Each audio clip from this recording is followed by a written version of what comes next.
What's up, everyone? Welcome to the capsule. We are in Paris once again.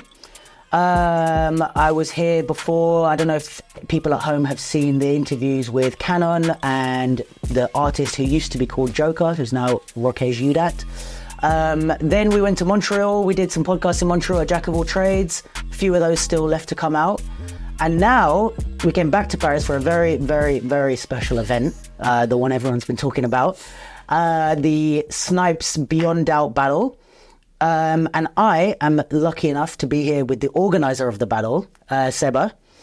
Thank you so much for being here, first of all. Thanks for having me. Bro, I'm so excited. I'm so happy we could make it happen. I have so many questions, so many things, so many things I want to know. I think it was good because originally we were going to do the podcast before the event. Yeah. But now it's even better because it happened yesterday. The prelim day was Saturday. Yesterday was the main event. So now we can not only talk about the organization, but also what happened yesterday. Yeah. But first of all, can you give the thing that I really want to know? Like, can you give me a little bit of background on you, your kind of what you do in general, your history, but also like how this came to be, okay. Which is the big story we all want to know. Story. I'm going to crack open my drink. Oh, yeah, sure. And we're all going to sit back and enjoy the story. So I'm working for an agency called Six Step. Okay.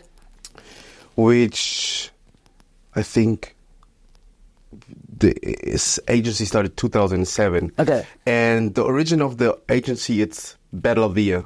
Ah, okay. So basically, Thomas, who's the founder of Six Step, is also the founder of Battle of the Year. And the agency came along with the event because Battle of the Year grew. And after it grew, we just came together with a lot of brands. And that's where everything started, like working with Red Bull, working with Snipes, working with other brands. Okay. And this is basically, and I'm working for them. So Formula almost 15 years. So with the Six Step, you've been working for a long time. Okay, right, interesting. So you've always been in this kind of like event organizing type of realm. Yes, I mean, Battle of the Year is our baby. So basically, we are organizing Battle of the Year and running the whole event. Okay, and it's under the Six Step. It's under the Six Step agency, correct. So, but with Six Step, we are doing like productions for Red Bull, for Snipes, and all these things. Okay. And before that, you were a dancer? I mean, there was a history, but I wasn't really good. Oh, really? Nah, I was really whack. Oh. I was like one of those who tried, but nah. What style did you do? I did everything. Oh, yeah? Okay. I tried to do everything, but I left for the other ones. Okay. So you kind of like had a history with dance and you moved more Yes, for me it was like I visited Battle of the Year a lot of times. And then I just tried to get like an internship. They took me, and from there, the whole journey went. Amazing. So, okay. Yeah. And then, so now if we talk about the battle, how did the idea come about? Was it you that approached them? They approached you? No, it's like the story is that when Snipes was starting sponsoring Battle of the Year, we created a relationship. How long ago did this start? 2016, I think. Okay. 2016. Yeah. They sponsored the first time, and we created a relationship. And from there was like every year they sponsored us. And then, okay, what's the next step? What we can do? Blah, blah, blah. And then the first thing was, okay, good. Is there something, because Snipes is an enabler. They really want to do something for the dance scene. So for them, it was very, very important. Whatever we are doing, it's the right way. Okay. And they were really listening to us. And with them together, we created a lot of opportunities for dancers, especially in Germany, because they weren't so big back then. Yeah. But there was this time in 2016, 17 where we said, yo, it would be nice to have a Snipes dance event. That was the first time we were talking about this. Rather than them sponsoring something, And 1 year, 2 years, 3 years after, we came again with the concept. Okay, this is what we could do. And that time I was like, it was not the right time to do it because a lot of stuff happened. Snipes grew. Also, we with Battle of the Year, we had a lot of stuff to do. So, but then, I think in 2020, we had like the first discussion. Okay, how could this look like? The concept being the 100K prize money. Not really the 100K. The 100K concept is something it's like already in my mind for 5, 6, 7 years. I really wanted to do like a big one. Yeah. But, you know, to do this kind of event is only possible with the brand. Sure. Or somebody who's investing. And so the idea was there already for a long time. But in 2020, we had the first discussion, 21, okay, what the dance scene needs? There's a lot of, we had like different ways of how we could do this. Okay. Is it like more small events, a lot of small events in all over Europe, or is like maybe one big? Yeah.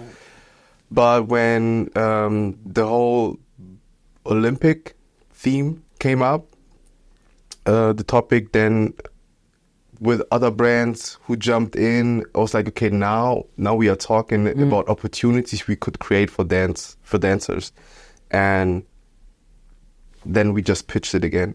So the Olympics kind of boosted the possibility to make it happen? I think the Olympic boosted a lot of things for the dance scene in the past 3 years. Yeah. So there were a lot of opportunities. We had, a lot of opportunities, and that's you just need to find the right people to do it, and from there you can create a lot of things. And we were very lucky to have the right persons. Okay, nice. Next to us. So the concept that you kind of came to them was like a 2v2 all-stars battle, and like a big one.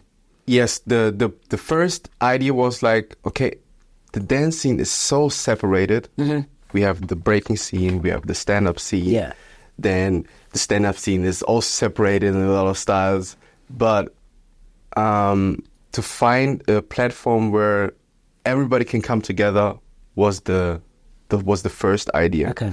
And Snipes is sponsoring a lot of events already, and then we just thought, okay, what would be the what would be the option if we just bring everybody together? Let's just bring everybody together and see what we can create. And there was World Breaking Classic, Battle of the Year, European Bug Session, Fusion Concept, and these four. When I hit them up, okay, there's this idea, doing this kind of event. Yeah. Would you be down? They said immediately yes. So from the beginning it was we're gonna have these four as like the qualifier for the main. Yes. Yeah. Okay. The idea was like to have like one event, but where everybody is involved. Not just have like a regular big event and not involving anybody. Yeah. Let's involve everybody we already connected to. Yeah. Nice. And from there we went. Sick. And then you added the New York one, right? Yes, there was like this was a last minute decision. Yeah. We found out about freestyle is the key style in the US, and there was the challenge because it was a 1 versus 1. They had like breaking 1 versus 1 and freestyle 1 versus 1, and there was like, okay, how are we gonna bring them together? Yeah. Do they choose a partner or? But then we decided, okay, good. The winners are dancing together. Yeah. Is that Gravity and Gravity? Noah? Yeah. Sick. And that's a great team. Yeah. Yeah. It was nice to have them. Yeah, and maybe like a team that wouldn't have happened unless they both, you know what I mean? Like we don't know that they would have chose each other. Definitely. But sometimes it makes the best partnerships. Like Definitely. And some of the breaking and hat tricks and stuff they made together was really cool. Yeah, I saw some videos. I mean, I didn't see, as I said, like maybe 80% of the event I didn't really watch it. That's the hard thing about your job. But I rewatched some videos Stans did, and it was already fun watching. Yeah. So okay, so if we go, I'm trying to think where to even start. So with the event, you had Saturday was the prelims. Yeah. Sunday was the main event.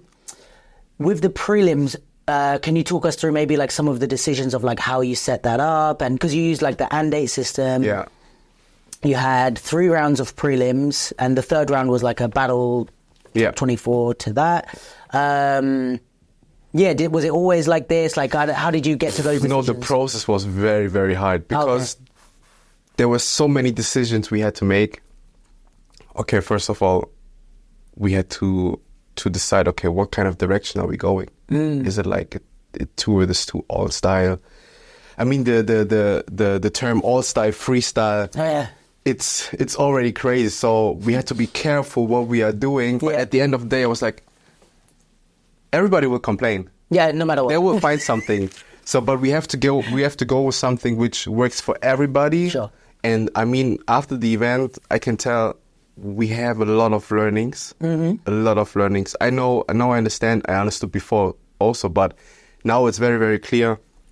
To create a platform for everybody is the hardest. But if you're trying to have a prelim for everybody at the same time, not separated in dance styles, that's crazy. Yeah. And I think from the organizer perspective, you have to understand it's so hard to have because everybody's complaining about long pre-selections. Sure. So having long pre-selections and separated in different dance styles would be even longer. That's true. But when we decided, okay, we're going to go for a 2 versus 2, we just see where it goes. Because after this event, we will know what the dancers need, what the dancers want. And we will see what the feedback will be. For now, I didn't see anything because I was not deep diving into the comments yet. Yeah. You need to take a day before you do that. But for me, it was clear the pre-selection shouldn't be only how the other pre-selections, like 60-second dancing, sure, and then they're going home. And we are trying to pick from 200, 400 dancers, the best 12. Yeah. At Cruise, the best 12, which is not fair, what I think. So I knew it will be hard to pick the 12, but I thought maybe we will just try to find a way to have like different phases. Yeah. So the first idea was, okay, everybody has to go through phase 1, then 60 seconds in front of the judges. And you had like, just for people at home as well, you had like 2 ciphers kind of, or like not ciphers, but 2 pre-selection. And it was like 4 judges and 4 judges back to back. And then so 2 pairs were dancing at the same time each time to move it quicker, which I think is a really good idea. Yes. Because already you have normal battles, you would have 3 judges. This, you had 4 judges each side. So it works, but it's not like, oh, you only have... Because sometimes when you only have 1 judge, I don't like it as much. So I think having 4 judges each side is like more than... Yeah, I mean, this is like even a story to pick the right music. How which music should we play? Is it... which judges should we have? If everybody's coming, because they had to sign up and they just had to write down, okay, which dance style they have.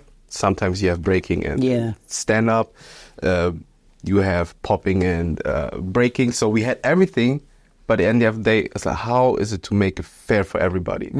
So what we already knew is that hip-hop and breaking is like from the percentage, from the whole dance scene, is the high percentage. Yeah.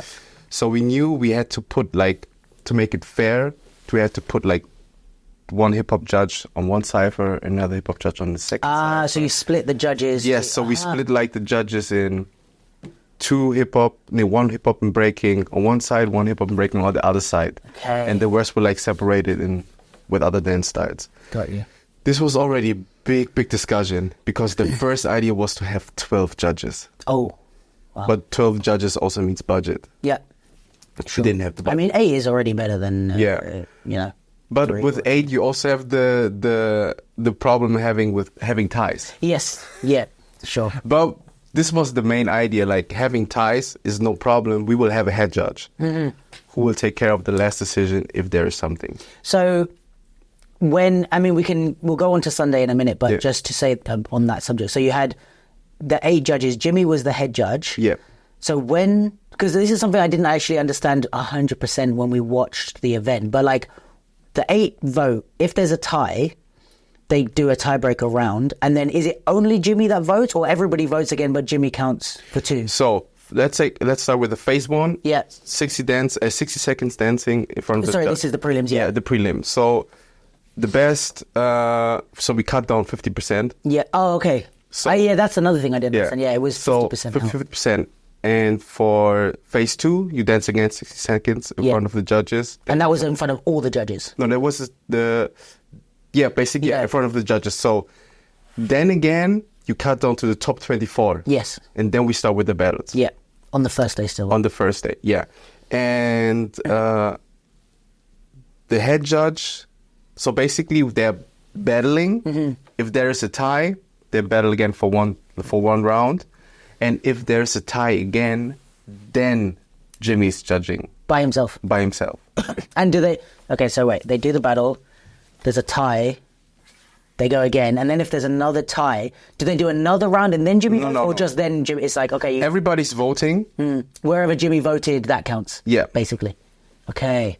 So there's never, going to be 2 tiebreakers. Yeah, okay. No. Okay, that makes sense. And then...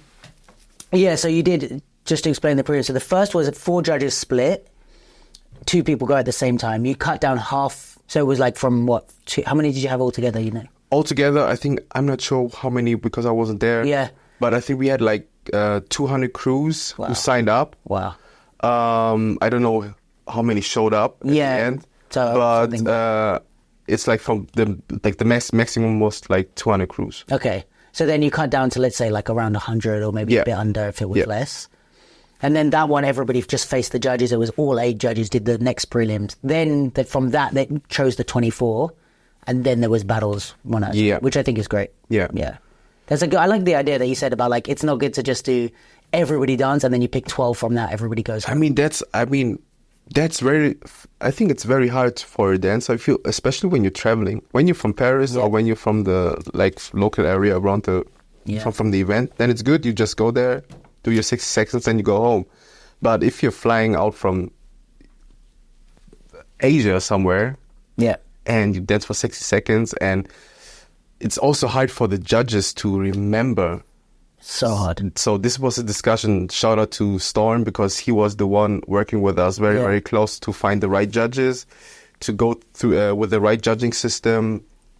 So we are really making sure that we are trying to be fair for everybody. Sure. It's not fair for everybody, but at least we are trying and see to find a common ground for everybody. Yeah, definitely.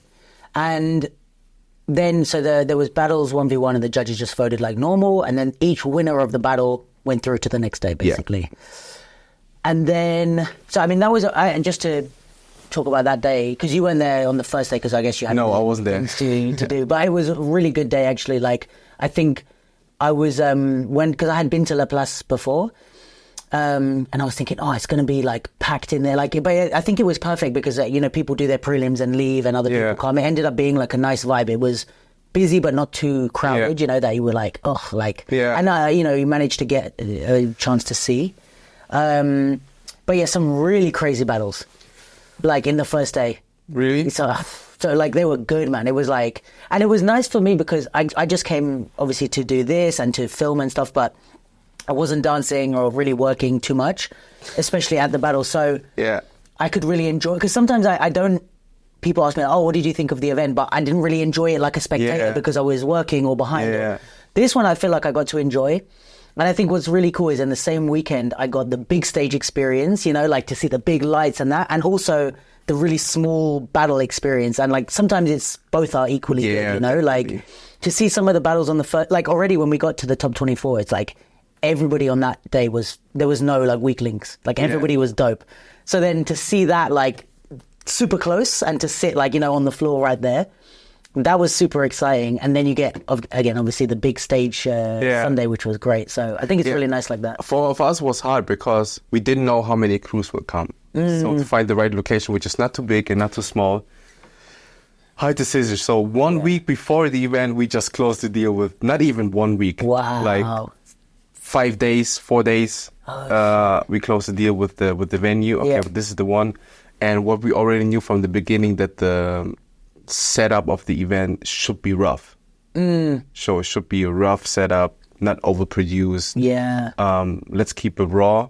And I mean, you were there. I don't. You have to tell me if it was like that. I think it wasn't raw in like it still looked very professional. Yeah. You know what I mean? Like you had the snipe side. Oh yeah, sure, and yeah. like because I've been at La Place before, and I've seen like a few different events that like how they transform the space, and it felt very like unique, and yeah, it looked like you have the screens, which I love that with the and a system, because you have the list of the dancers, so you know the next, like, I don't know how many it is, but you can tell, okay, who's coming up. And also even it's good for the dancers to know who's there, but also it's kind of good for the spectators, because especially, and I, you know, it's no disrespect to people that are entering, but sometimes if you're there because you're sitting on the floor at the front because there's a certain few people you're like, oh, I want to catch their prelim. I want to catch their prelim. And maybe it's even like, you know, there's somebody that doesn't have a big name, but maybe their friends want to go and watch their prelim, but they can't because it's too packed. Yeah. But sometimes, okay, I'm going to stay here for my friends, or for, you know, we all wanted to see like a UK and Larry, or, you know, these type of people.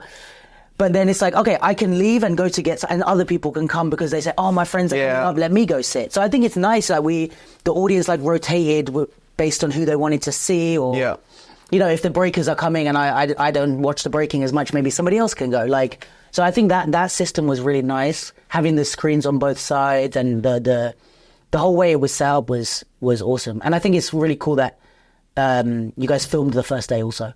Yeah. Because some events, they don't film the prelim day, or they just film the second day, and it's like sometimes you get some crazy shit. Like, I'm glad, like, I don't know when it's coming out, but the videos, people at home, you have to watch them. The videos from the first day are gonna be they're already coming out. I think we dropped 2, but we're gonna drop constantly the next clips. But yeah, it was really to find the right pre-selection. I think the pre-selection topic is always, for an organizer, very, very hard. Because it's also, you want to make it easier for you, because the next day, or basically the main event, is also very important. Yeah. But also you have to make sure that it's convenient for the dancers, and they don't have to wait too long. I mean, still they had to wait. Yeah. No, but it wasn't. I've been to way longer prelim, and also the fact that it's 3 separate phases makes it feel like not a long day. Because sometimes it's like, you know, you're there for like however many hours, and it's just one dancer, one dancer for the whole time non-stop, and you're like, oh my god. But this, it was like, okay, we have this. Now it's the next phase. Now it's, so it broke up the day. Yeah. So I really didn't feel like it was a long day. Yeah, I mean, I think we were lucky yesterday on Saturday, because I think we were lucky with the crews who signed up, because one big topic was the music. What kind of music are we playing? Because we don't know who's entering on which cipher, which style is it. Mm-hmm. So this was one big topic, and this is a big learning for me, that we really have to make sure, because I think some dancers didn't show up because we shared the information with them. Oh, okay. We shared the information with them, and I think some people didn't show up because they knew, okay, there might be the situation that I'm dancing and they're playing hip hop, or they're playing. Which you said you shared the information with them. Which information? Like the music? Yeah, the music. That because we got the registration. It's okay. 80% of the dancers are hip hop dancers. Mm-hmm. So there are like some popping dancers, some I think we had whacking. Yeah. So what is the direction you are going? And this was a learning for me. I think you have to communicate it earlier. Because you had said to them, we're going to play hip hop that day, basically, or what did you say? Like, or that they're going to dance on whatever, or they're going to dance on whatever, but the bass will be hip hop. Okay. They're going to it could be breaking, could be some house. Yeah. But the bass will be hip hop, and think this is something we, as an organizer, we have to decide first. Okay, is it a tourist to All-Star Battle on hip hop music, or we have to do the work and we need like ciphers only for breakers, only for hip hop. It's hard, man. This will have we need 2 or 3 rooms to make this happen. It's that, because that's the impossible thing, because then no matter, even if you did that, at some point they're going to have to battle on the main stage, and it's going to be house dancer versus breaker versus light feet. So at some point you're going to dance on not your music. Yeah. So it's like, do you start that at the end, and until then you have your music, or you just say from the very beginning it's All Stars Battle, you're not going to be on your... It's really hard. that's a topic. I mean, I think you can talk about this topic for like 4 hours. Yeah. And I would say I'm not even the one. There are like people deep diving in this all-style freestyle topic super hard, and I'm not the one, because I was trying to get like as much conversation I could get with people I trust. And shout out to Spyro from Battle Bad. I'm there next week. I was talking to him, and I explained to him what my idea is, and then he told me, maybe you have to rethink. And then we from with the team, we said, okay, good, with the DJ team, okay, for the main battle, we're gonna see which dance styles will be represented, who came through the pre-selection. Then we're gonna decide which direction we are going. Interesting. So this was the idea. Then. By the way, shout out to Spyro too, because he moved the event. Oh no! He moved the event because of Snipes Beyond. He's a good guy. Yeah, really good guy. When we got the information, okay, we can go for it. We were very late. We talked to the venue. Yeah. And then I just started, okay, which events are going, and then I saw, okay, shit, bad. And then I called him and like, yo, this is the situation. Yeah. Can we do something? We're going to support you, blah, blah, blah. And then they agreed, and they moved. That's dope. Yeah. Thanks again. Yeah, shout out to Battle Bad and Spyro. Like, I love that guy. I'm coming next week, so I definitely recommend. I'm going to talk more about Battle Bad on the podcast, but I recommend that event for sure. Yeah.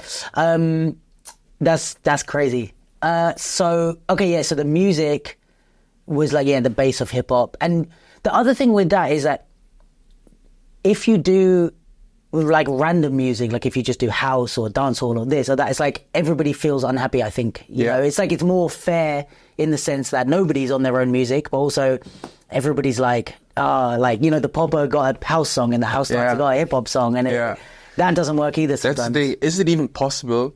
Is it even possible to satisfy everybody on music? No, it's not. It's definitely not possible. But I think even in a style, even in hip hop battles with hip hop music, people are still not satisfied. So it's really, really hard. But I think as an organizer, you just have to admit if there is something you can learn. You can just stick to your idea, and you have to learn.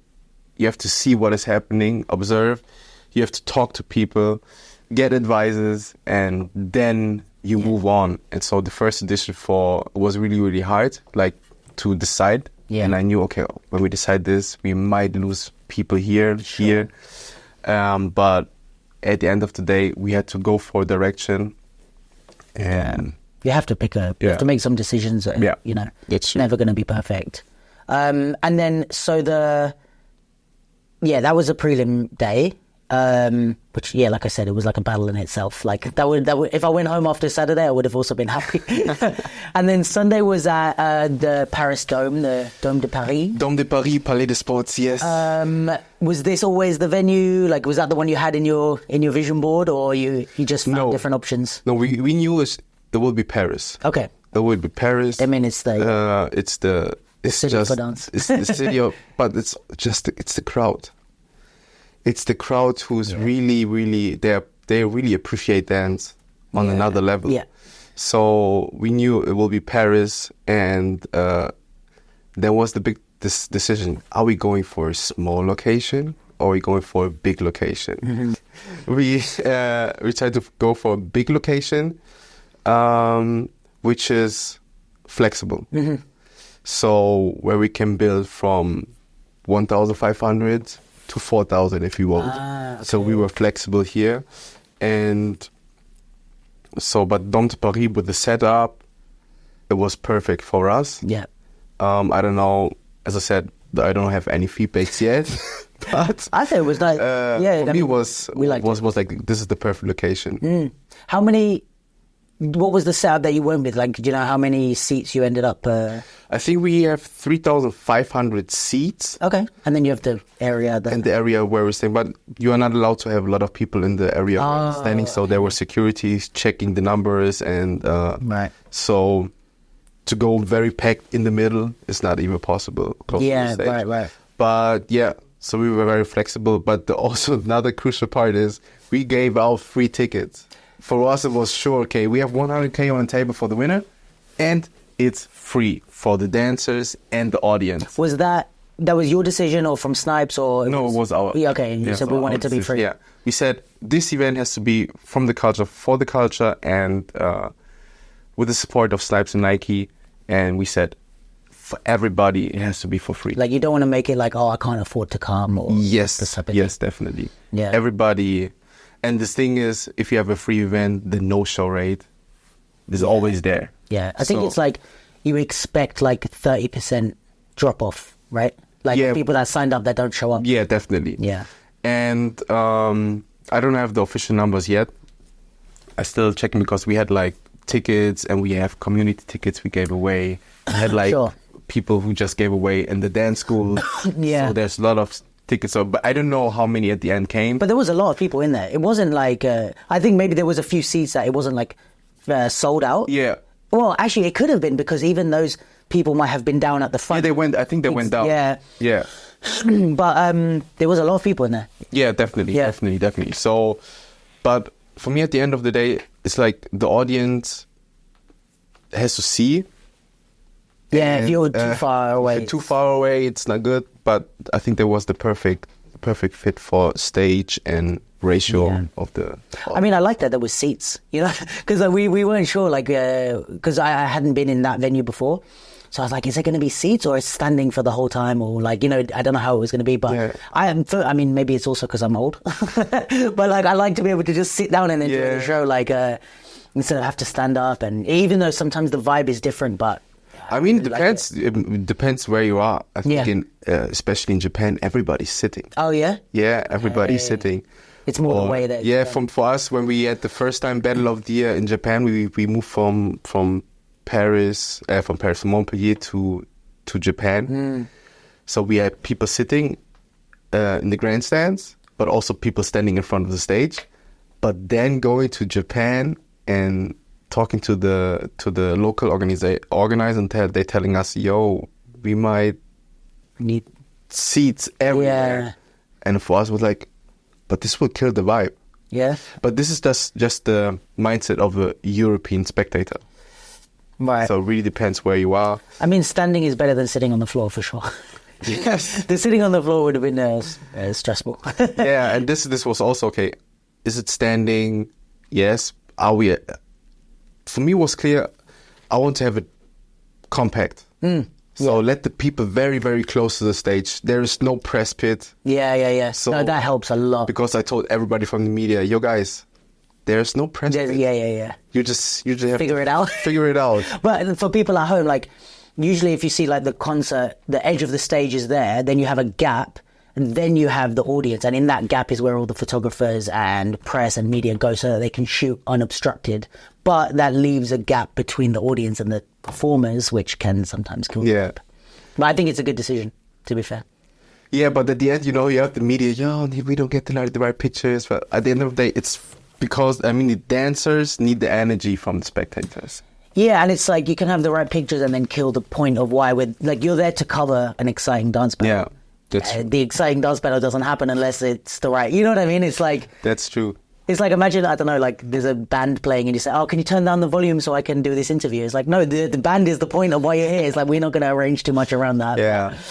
No, I think it worked perfectly, bro. I really like it. And I think also the live stream, from what people have told me, like, I think people really appreciated the live. And I already saw some people posting from the UK and stuff, saying they really appreciate the live stream and it was good quality and stuff. But did you have... how was the decision about doing a live stream? Because I heard some people say before, I don't know about live streams because like less people would want to come if they know there's a live stream. I don't know. I mean, you also said it quite late. That's the thing. For an organizer to announce a live stream 4 weeks before, 6 weeks can kill your event. It can because then why do I? we have to be honest. Yeah. We are lazy. If we have the options to just stay at home and Yes. see the event on the couch, we already know that the footage will come out immediately after the event. Yeah. So the decision on traveling or leaving home Yeah. for an event, it's huge for some people. Yeah. But live stream was a topic from the beginning. But, you know, the music right problem is always like a situation.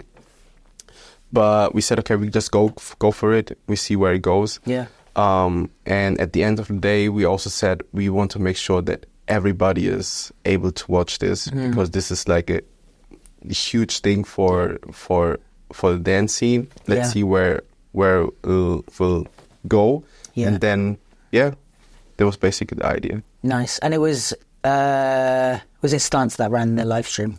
No, it was... Stance filmed the battles. Stance filmed the battles.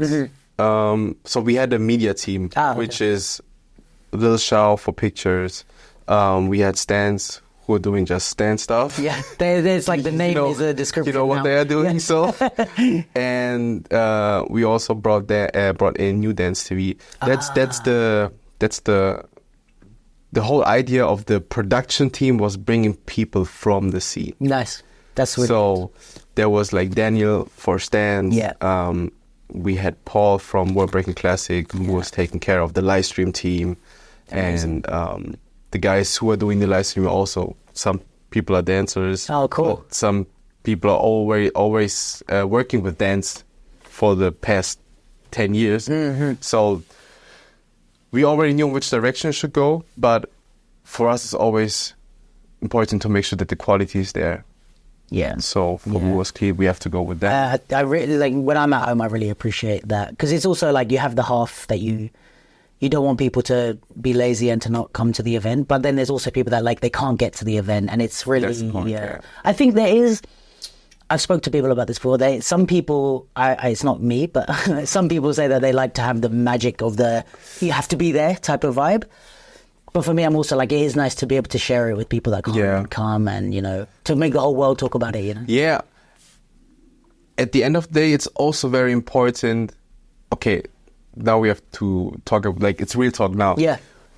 There are brands behind, you know? You also have to satisfy brands. Yeah, and they need the content. So, and also you need the content. So you have to make decisions there. And for sure you can have an exclusive event, and this guy's just going to be for the 2,000, 3,000 people in the venue, which is also nice.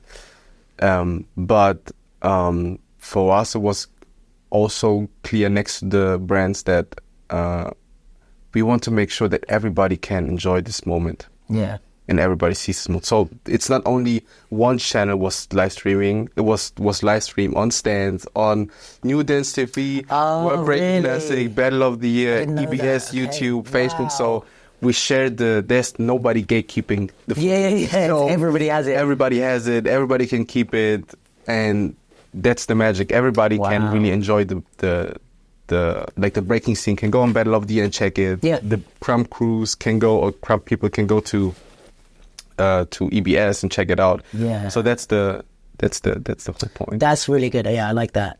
And okay, so then the main thing that I think that made everybody go on their phone, and when it was posted, they said, "Oh, what the was the 100K?" Yes, the 100K. This was like, I feel like this was like a shockwave. Like when it got announced, oh, new, but what the fuck? So can you talk to me about like how did you get them to agree to that, and also like what was like you said kind of hinted a bit before, but you were like, okay, do we do more events or do we do this or this? What was your like thinking of like why it needs to be like a huge? Because you said you had this idea for a long time. What's the process? I think the process is let's try to just bring another layer into the dance scene. And for me, it was like, okay, we usually have this prize money pool, which is like between 1,000 or 500 until 5,000, which is nice. But what the aim was, okay, if we have brands like Nike and Snipes on board, then let's just go all out. If they agree. So when we had the first discussion and I said, okay, we need to have 100K, I was like, oh, is it really 100K? Can we maybe? No, but I said, like, we have to do 100K because it's a 2 versus 2. And for me, it was like, okay, we have to set a prize money where it leaves a mark for the dancer. And for me, 50K means, for each dancer, means they can pay the rent for the whole year. They have food for the whole year. So this is set. Yeah. The rest of the money, I mean, depends where you're living, but they still can focus on dance, on their projects, traveling to other events, putting money to the side. So with 50K, this is possible. It's possible. But with 5K, 4K, and I'm not blaming the organizer because we also have events where we only can give 500 euros to the winners. But if we have the opportunity, then let's just give it. I mean, you can also say you just give out 10K and you put the rest of the money in social media, advertisement, whatever. But here it was like, okay, we have production, which is set, and this is what we want for the dancers. Nice. I mean, it could have been also that we don't get the money and then was like, okay, you just get 50. Yeah. I mean, still a lot. Yeah. But 100K was the first idea, and I hope Majid and us enough happy now. Yeah. That's, I mean, it really is like I don't know, for maybe not for everyone, but for definitely for me, it would be like a life-changing money. Yeah, but I also understand. I mean, when we dropped, there was some people questioning, and which is totally understandable, and I think it's very, very good that people questioning things. What I would just, they have to see it from different perspective. It's just another platform. They can roll with us, or they can just go to other events, which is totally fine. I mean, at the end of the day, the aim is to give somebody something back to the dancers. Yeah. And hopefully we made it clear. I know we have to be more transparent on this because we didn't really. There was no storytelling why we went for 100K. We just went straight into the production of the event, dropped the bomb. Okay, we see where it leads us. Yeah. Maybe it will not be good. Yeah. But at the end of the day, we just had some people understanding. And yeah, let's see.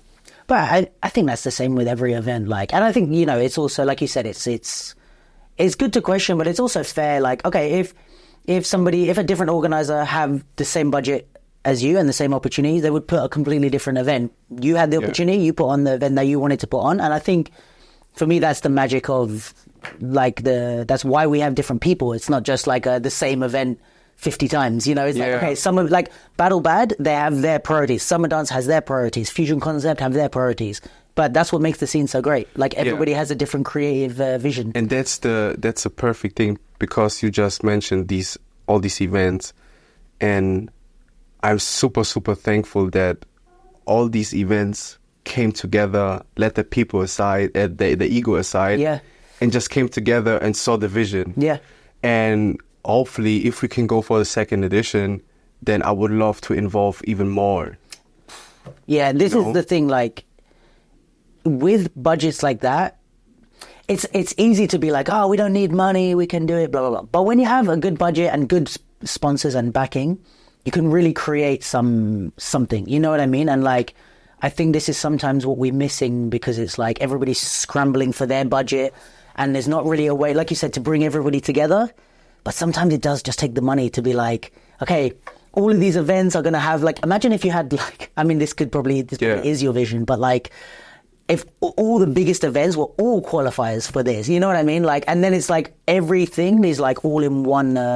Yeah, that's the vision, to bring everybody together, but still keep it open for people who didn't join the qualifiers to be part of it. It's so many layers to bring together to satisfy everybody. But yeah, it would be nice. And I'm very happy and thankful, and I really appreciate that the organizers we work with, like I'll say Paul and Nick for World Breaking Classic, Kenan, they were just there and they said immediately, yes, let's do it. They didn't even ask for details. They just said, okay, let's go. Yes. So if we could just be more open-minded on this and see what we could create together, because we don't know what is happening next year. Maybe there is no Beyond Doubt. I mean, Beyond Doubt as a brand will stand, but it's not connected 100% to Snipes and not 100% to Nike. So it could and is this something that you're keeping? So now we are keeping it for us. Yeah. And it might be next year with different brands, or we just try to do it next year. It's not going to be 100K at the end. Something else. But still, I think the vision is to create a base where we all can do something together. Is something what I would love to do, even if we have different dance styles. This is just a journey. We just have to find the right way for everybody. I mean, it's a great vision, and I think it's like, you know, this is what I always look at with different events, because we always do that it's like, you know, you see an event and you say, I would do like this, or I would do this different, or, you know, it's normal, especially if you have an organizer mind, like we're all always doing that. But I think as long as everybody is like caring, my only time when I get annoyed is if I feel like the organizer doesn't care about the dancers. That's my main thing. If I feel like everybody cares, like you said with your vision of like, I want to support the dancers for the year, it's like, that's a really like it's a good thing to want for the dancers, you know. So I'm like, you know, we're all going to have different opportunities different objectives of like how we want to do it. But as long as everybody in their way is carrying. Yeah, I think this is, I mean, I know there's a lot of discussion about this, but at the end, you have to see, we have so many opportunities. You are not forced to do it. No, yeah. And we are always complaining that the dancers are not getting paid well. Yep. That I don't know, brands are not paying well. But still, if there is something coming, the people are complaining. So I don't understand. But you are not forced to do it. You can still do your stuff. But if there are people are interested in this, just let them be. Yeah. I mean, there's no point why you should attack. And I know there's this like sellout thing, and for me it was like there are so many sports. I'm not comparing dance to sport, but there is like, for example, MMA. Yeah. There's so many organizations, from backyards fights until like the big stadiums, and nobody's complaining. You can basically decide where you want to go. Yeah. And for me, I would love to see more. Okay, do we have different options? You can just choose where you want to go. Yeah, 100%. And if you don't like it, you don't like it. Yeah. But we have to appreciate that brands like Snipes, Nike, Red Bull, who are doing this also for a long time already, they are basically investing money into the dance scene. Yeah. They could choose something else. And this is from also my experience with like brands and stuff as well. One thing that people need to remember, and I know I'm just saying this and I know nobody's going to fucking listen to this, but like when these brands invest, they look at the social media, they look at the comments, they look at the reactions. And if people are like trashing the event, you know, whatever, they're going to say, never mind. Like, it's too much hassle. There's too much this, too much that.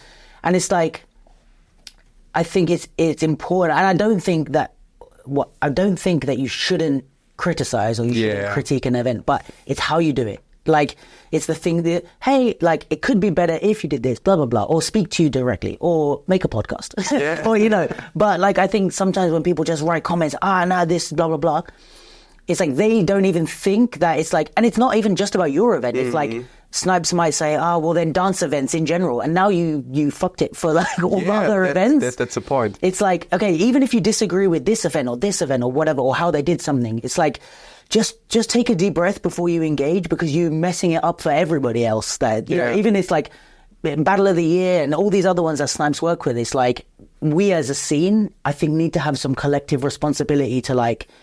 When somebody's working with it's one thing if it's just you by yourself. Yeah. Okay, we can complain and talk to you, and you can say whatever back to us. But when there's a big brand and they're investing big money, it's a little bit more delicate. And I think we need to be a bit more like careful how we engage with that. Yeah, I think.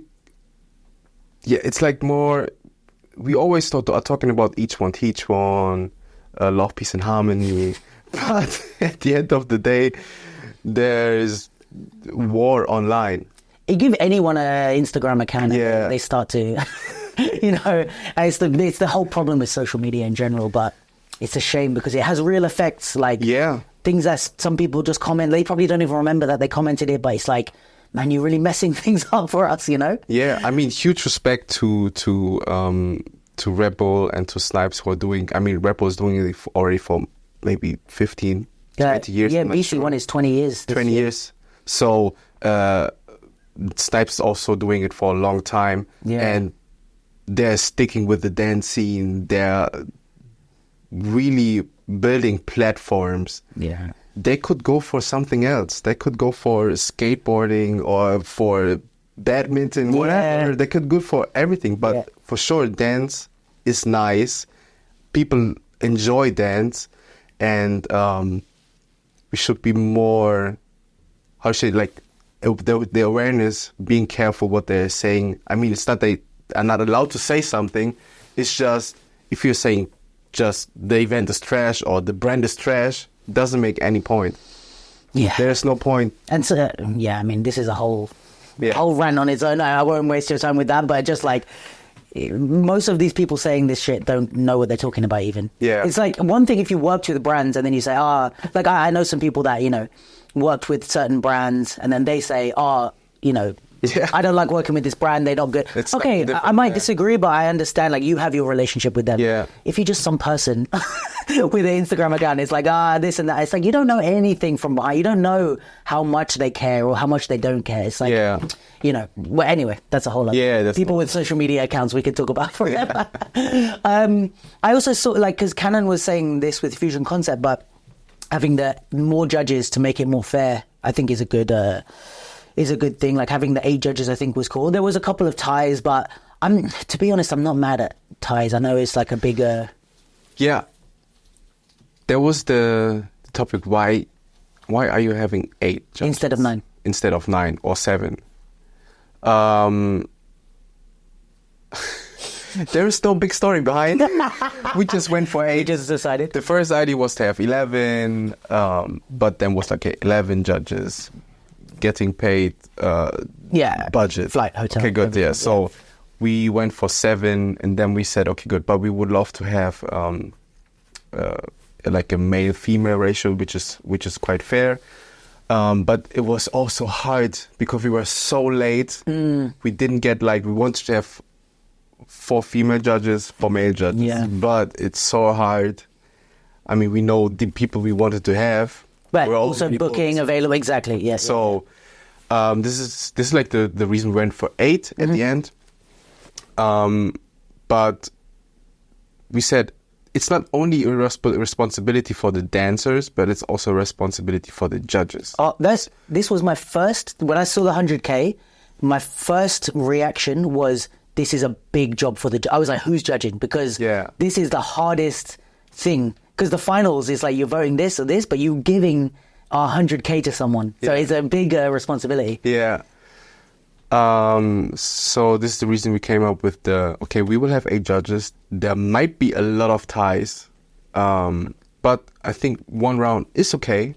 There might be a split decision, which is okay. But if we have to go for a second tie, then we need like somebody who's deciding. Then we said, okay, we're gonna go for Jimmy, and he was like, okay, sure, I'm gonna do it. He was not even scared, nothing. Big respect to Jimmy. Yeah, definitely. So, but yeah, ties, yes. Even from the first idea was like a kid, good. after a tie, they're gonna dance one more time. If there is another tie, then we want to have the judges talking for 60 seconds and discussing And come up with and come up with a decision. But we might, like, for the production, this might be very hard. So we went for the head judge. The head judge. Okay, nice. Yeah, I think it worked out in the end. And to be honest, as much as it's like we can say whatever about ties, it does kind of make it more exciting when you have the tiebreaker and you go, oh shit. I mean, sometimes for the audience, it's hard to understand why there's a tie, because you always have the momentum. Yeah. You always have the momentum. People screaming, booing, you always have the momentum. But at the end of the day, you have judges who are certified judges. They know what they're doing. They have experience, and let them do their job. Yeah. So, and I mean, on one day they would judge, on another day you would judge. It's hard. It's easy to. I mean, it's the same with sports, with everything. It's easy to be in the back, being like, oh, I know what the right decision is, but it's like it's different doing it, But there were a lot of judges who said no. Oh yeah. Yeah. I'm not gonna tell any names. But they said it's too much. It's just for them. Okay, they don't want to take the responsibility. It's just, and which is fair. Yeah, I respect it. And but Storm, he reached out to a lot of judges.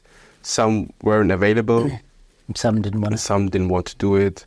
And at the end of the day, we found our 8. Yeah. And I think it was a quite fair judges panel. I think so. I mean, it's a topic. What is the ratio between the different dance styles, and who is it? What does the judge need to bring to be a judge for this kind of event? Yeah. There's a lot of things you have to watch in. Yeah, but it's like, I mean, also people, this is something I think people forget. Just because somebody does one style, or we know them for one style, doesn't mean they don't know anything about the other styles. Yeah. You know what I mean? It's like, there's so much experienced people. I've had conversations with like poppers that understand hip hop better than hip hop dancers that I've spoken. You know what I mean? Yeah. And they say, oh yeah, this is, and I'm like, man, I wish there was hip hop judges that thought like you, or vice versa. So I think it's it's not only what their label is that makes it a fair. It's the people, and like, okay, like obviously Clara is known for like hip hop and house, but she has an understanding of a lot of different stuff. She's been at so many events. She's understood things. So there's way more than just like, okay, a house judge, a hip hop judge. Yeah. You should definitely have a podcast with Storm about this. Yeah. I really want to have Storm. Because he has a great vision how judging should work, and for me was sometimes already was too much, because I couldn't. There was so many layers to think about. Yeah, you have to think about a lot of stuff, and I think you need somebody especially for this kind of event. You need somebody who is taking care of this, and Storm was the best person for this. Yeah, fair. And you didn't get to see much battles yesterday. So I can't even ask you your favorite battle.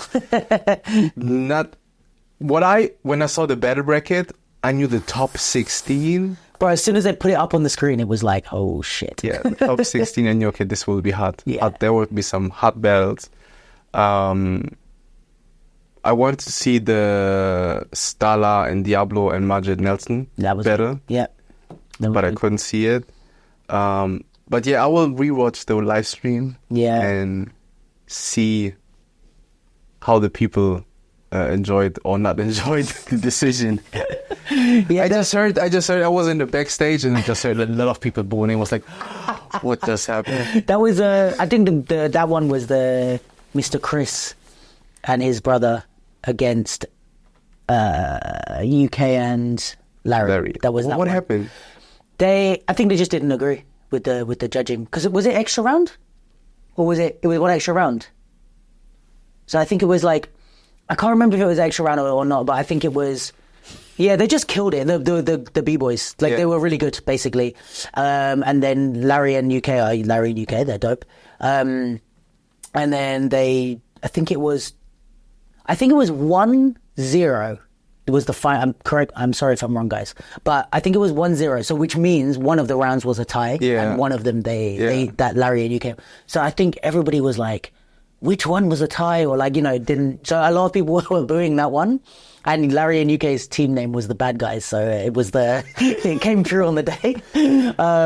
They were booing that one. And then there was another one which was Silent and G. That's their names, right? Yeah, Silent and G. And I forget who. It was against them again. Yeah, and it was a tiebreaker. I don't think there was there booing for the tiebreaker? But it was like, everybody was like, oh, like this is close. And then I think when Silent and G won against them, everybody was like going crazy. Because that's another topic also, but like Silent and G were the like audience favorite. Yeah. I think if you're audience favorite, you already like, you could dance against anybody and they won you. Yeah. Yeah. They were, oh my God, they were so good yesterday. I think I think the judging was fair in the final. For them, I mean, you just have to mention, they went to the pre-selection of Fusion Concept. Mm-hmm. From the pre-selection, they went to the big stage on the next day. So they had to go through the whole pre-selection. Then they won the pre-selection. And, I mean, Crump. We are talking about Crump. I think a lot of people don't understand Crump. Even me, sometimes I have to think, okay, what is happening here? Yeah. And then dancing against hip-hop dancers, breaking, it's like, it's hard for them, and they made it until the final. Yeah. So they entered Fusion Concept Prelim, passed through to the second day. Yeah. Won Fusion Concept, came as guests here, and then got to the finals. Yeah. Crazy. They killed it. They killed it, yeah. But if you're the audience favorite, then... Yeah, the audience were really loving them. Yeah, I mean, Nelson and Majid, it's like, we know already their CV. Like, for me also, like, Majid was like, I mean, I'm a hip-hop dancer, so it's my, that's why I like, but yesterday I was like, this guy might be the best in the world, man. Like, he's so good. Yeah. He's so good. Like, obviously Nelson too, but like, I was just watching Majid, like, fuck, man, this guy is really good. But, yeah, G and Silent were like every time they danced, like, people were like, the crowd was going crazy for them, and like, yeah, they just are really, I think it's really nice also because, like you said earlier, the scene can sometimes be separated. I didn't know about them before the one Fusion Concept, and I said, who's this, that one? And then I looked, I was like, oh, they look cool. After yesterday, I'm a fan, like, I'm going to go follow them and watch their stuff. It's like, I wouldn't have ever really ran into them in the Crump scene because I don't watch the Crump stuff as much. But now seeing them on this stage, I'm like, these guys are... In case somebody is asking for the battle brackets, how this came together. Yeah. I just want to make sure. We have to be honest, a lot of events, when they have the names... to have good battles. Yeah. To have a good event. Which I also understand, which is nice. I think fair. But for this one, we knew, okay, there's 100K on the table. We don't want to be the ones... that this was staged. Yeah. So everybody was on stage. We had a hat with the names in. We picked the names. That was the case. So the dancers knew, like the dancers knew immediately. Yeah. Oh, so that's fair then. Yeah. Yeah, because I think unless when you have prelims for all the dancers, you can like seed it. So you're like, okay, who based on how good or bad the prelim was, we can put you. But when you have like guests and like this type of thing, it's really hard to. There's no way it's going to be like... Yeah, I mean, perfect. there was the question also if we have guest teams. But from the beginning we said, no, there's no guest team. Yeah. Either you make it through the qualifier. Yeah. Or you have to go through the pre-selection. There is nobody invited just to have nice battles. Yeah. Because it's like even now, like you have the... Not the guests, but like the people like G and Silent, they were like qualified, so they didn't do the prelim day, for example. Yeah. But it's like their prelim day was Fusion Concept. Their prelim day was Fusion Concept. So on the whole thing. Yeah. And it was very hard for them. Maybe harder than the prelim day for some of those. Like, I mean, the guest teams at Fusion Concept were also nice. So shout out to them. Yeah, cool. Okay. Yeah, no, that's man. Yeah, they killed it. And I'm trying to think of other good battles that happened yesterday. I think Crump always does well with all styles because it's just high energy also. People love it. Yes, and I think it was a big win for the crumb scene yesterday. Yeah. We had 4 crews on stage, and 2 in the semis. And 2 in the semis, yeah, which is crazy. Yeah, they really killed it. And who else was there? There was, Legamel. Yeah. These are my 2 favorite, like, they're not my 2 favorite teams in general. Like, I think Majid and Nelson were, of course, like, I really loved watching them. But Legamel and Silent and G, for me, it's like they really were the best 2 for a 2v2 battle. Because, like, they showed what it's supposed to be. Like, Silent and G, for me, is like the connection was there. There's so many 2-on-2s. I think now we're out of the era where... Because Just Taboo had some times when it wasn't around, and now hopefully it's coming back and stuff. But there was a time, probably we're like similar generation, but there was a time when everybody had a 2-on-2 partner. Yeah. It was always like, okay, you're together, you have your connection, like you have, your routines. Now I think we're really in a 1v1 era. Definitely. So, yeah. So now when you see, that's why I was so happy with this one, because you see Silent and G, the connection was unbelievable. They're doing stuff that, like, I can see it's not a routine. Yeah. Like, it's not prepared, but they bouncing off each other on a huge stage. You have to know somebody really well to do that. Yeah.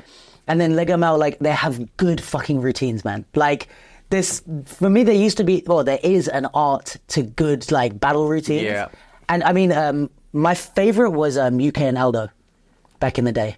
Yeah. For me, to be honest, I'm like, from my perspective, I love to see dancers reacting to the music, freestyle. Yeah. And if they have routines, nice. But it's a nice add-on. Yes. But I also have, because this was one of the questions I took with me after the event, when we announcing a 2 versus 2, is everybody expecting from the dancers that they have to do routines?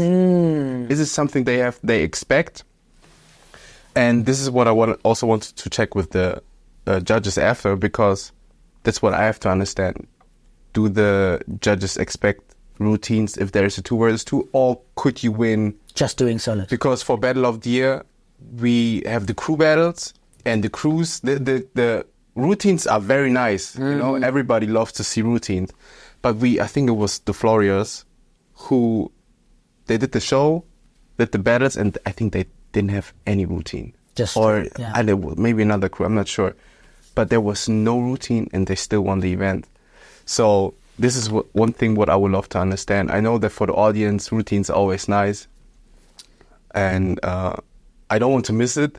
But on the other hand, it should be also about dance and the freestyle skills. Yeah. Because good routines doesn't really mean that you're a good dancer. But yeah, 100%. But I also think the other thing is like if it's 2v2, then it's like you miss the connection sometimes. If they're just doing rounds. That's why I like about. That's why I think for me, like, G and Silent were like the perfect pair, because even when they weren't doing routines, they still have a connection and dance together. And that's sometimes I lose that if the dancers don't have routines, it's just solo. And I say it's like you both doing a solo battle. You know what I mean? Yeah. And you don't connect with each other. So it's like, I think it's hard to find the balance, you know.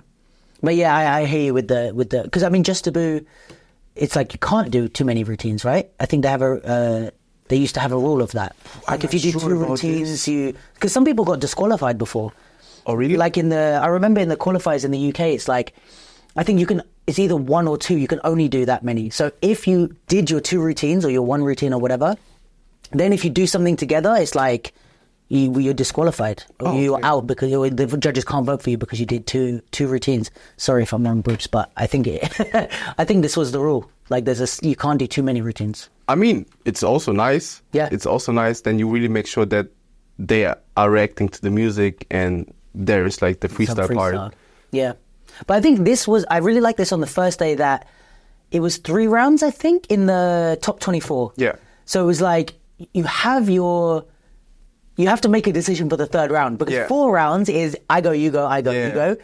2 rounds is I go, you go. 3 rounds is I go, you go. What do we do for the 3rd? Yeah. So it's almost like we can do 2 solos and then you can say, maybe now is the time for the connection, the routine or whatever. But I think it's really interesting the amount of rounds it changes that. Yeah, and I think Majid and Nelson are both very good freestyle dancers. Yeah, really good. And they, you know what I noticed with them is like they know exactly when to put the routines. Like it's not like too much routines, but it's not enough. It's like it was a good solo with enough of a routine just to really like clean up the round, you know. But it's difficult, man, to know that. It's a whole new dynamic. Yeah, let's see where this leads us. I mean, I'm very, very curious to see the footage. Yeah. You have to go watch everything. And also then having discussions with everybody and see how we can sharpen up the whole thing. Keeping up with the format. Do we change? Is it only going to be hip hop edition, breaking edition? Yeah, could be also an option. Cool. Yeah. But I would love to unify everybody. Find the right way. That's the magic we have to make. So I know you haven't gone into the comments and you haven't spoke to people as much, but just from your perspective now, what's the main things that you would say like that didn't work or didn't work, but like things that you want to build on and things that worked really well and you will want to keep? Do you have some things in your head already? Yes. Okay. I think we have to work on to find the right balance to satisfy the dancers, the different dance styles. Because for me, I was missing some dance styles. I would love to see house. I would love to see funk styles like locking, popping. Yeah. I would love to see them on stage. But I also understand that with the decision we made, we lost them. And this is something I would love to do better for the next time. And that comes with sometimes just when you're announcing the DJs, even if you brief the DJs, say, hey, yo guys, make sure that you also have music for whacking, for voguing, for locking, popping.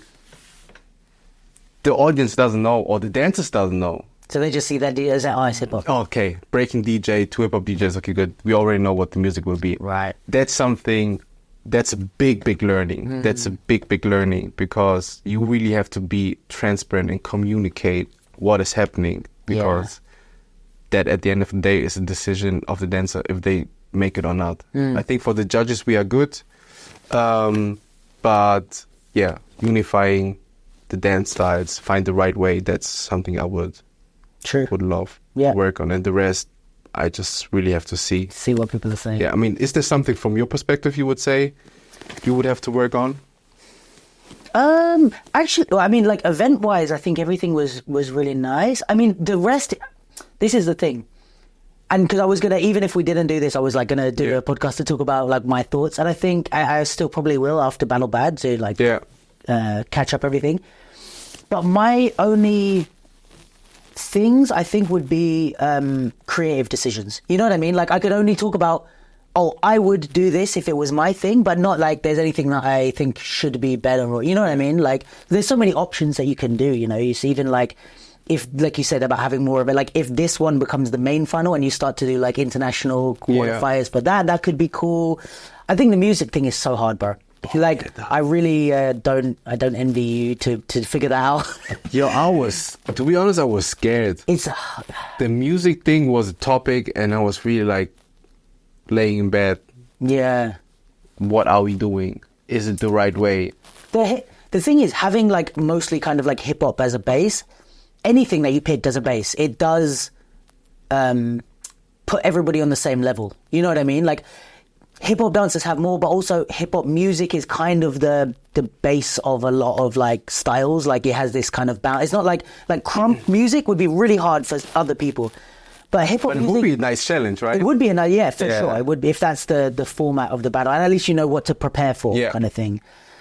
But how do you please? Because it's the hard thing is like you can't. If you try to please everybody, your life is harder. But it's also really a good mission to want to bring everybody together. Yeah. So you say, I care about you all. I don't want to leave people out, but how do I make you all happy at the same time? That's the point. And we had this magic moment when, I think the Majid round, when he was dancing to the house track. Yeah. This is where the moment I found out, okay, it's working.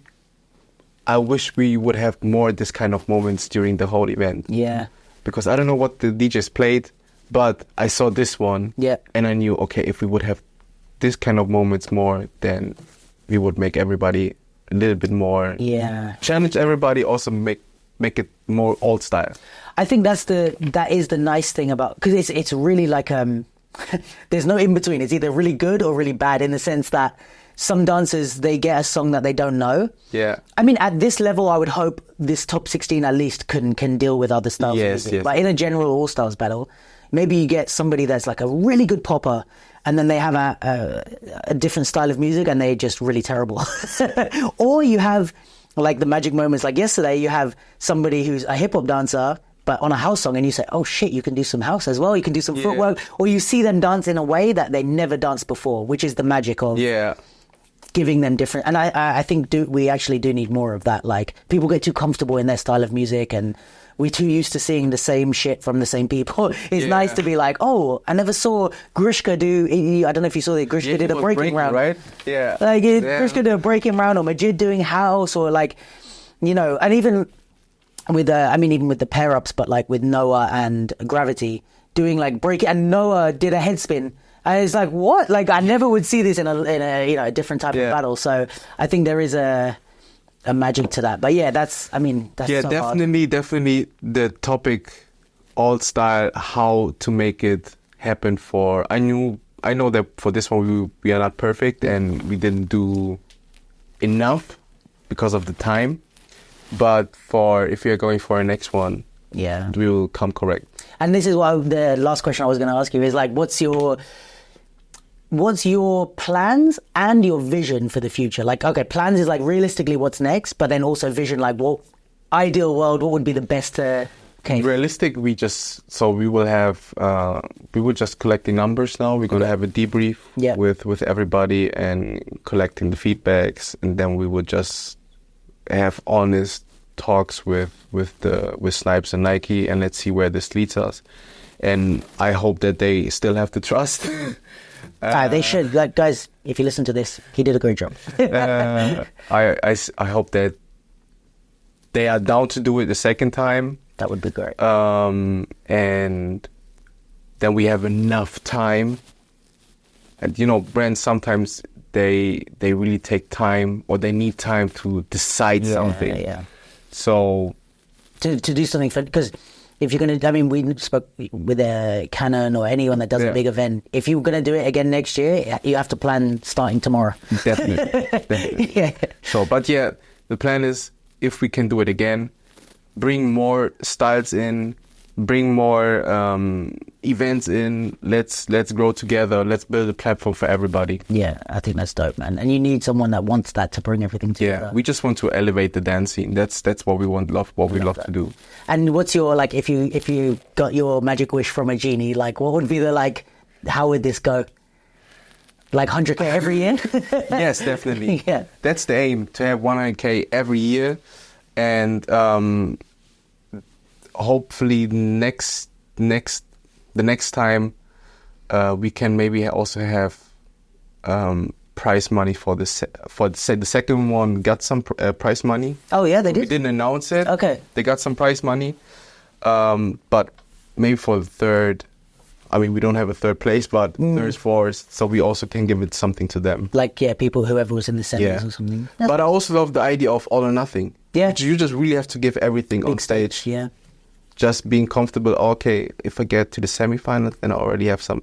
It's nice. Yeah, true. But at the end of the day, there will be a nice plus if we can make this happen. But for this, we need the budget. Cool. Well, bro, first of all, congratulations. Thank you. You did a really big thing, and it really worked well.